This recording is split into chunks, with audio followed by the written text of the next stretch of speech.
Kabilang si Gary Payton sa mga apektado ngayon sa kadramahan ni Kuminga sa Golden State Warriors. Sa ngayon ay nakatiwangwang itong si Gary Payton, Al Horford kasama si DeAnthony Melton sa free agency, sa gayong hindi pa gumagawa ng move ang Golden State Warriors. Ngunit nanggaling na mismo kay Stephen Curry na gusto niyang pabalikin itong si Gary Payton. Kahit na anuman ang kakalabasan ng kadramahan ni Kuminga, gusto mismo ni Stephen Curry na bumalik si GP2 sa kanila. Isa sa mga pinagkakatiwalang backup ng Warriors itong si Gary Payton.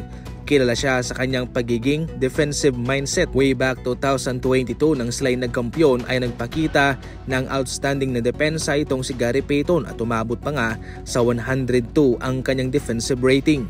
Sa 2025 laban sa Rockets sa kanilang playoff series, siya ay nakapagtala ng career playoff high 16 points at pinangunahan ng Golden State Warriors sa isang run sa fourth quarter. Pinakawala na ng Golden State Warriors si Gary Payton noon nung siya ay pumunta sa Portland Trail Blazers.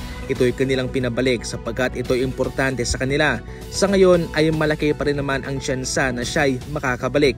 Pero para mismo kay Stephen Curry, nilinaw niya ang kanyang kagustuhan na dapat ito'y pabalikin sa kanilang roster ngayong season. Final na ang desisyon ng Houston Rockets, hindi nila bibigyan ng offer itong si Kevin Durant. Ayon sa mga eksperto, pwede naman sanang bigyan ng Rockets itong si KD worth 122 na extension para hindi nahihintayin ng Rockets na pumasok pa sa free agency itong si Kevin Durant at ito'y kanilang magagamit pa long term.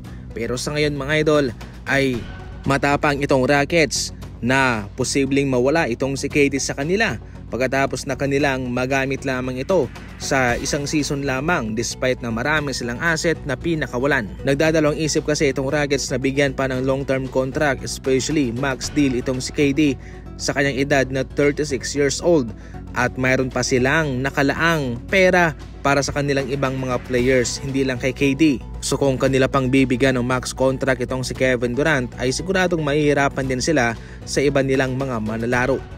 Sa ating huling balita naman, animoy parang nagalit itong si Giannis sa kanyang teammate na kanyang hinampas sa ulo. Sa ngayon sa panibagong angle na ito ng kamera ay ating nakikita na nagtatawanan lamang po sila.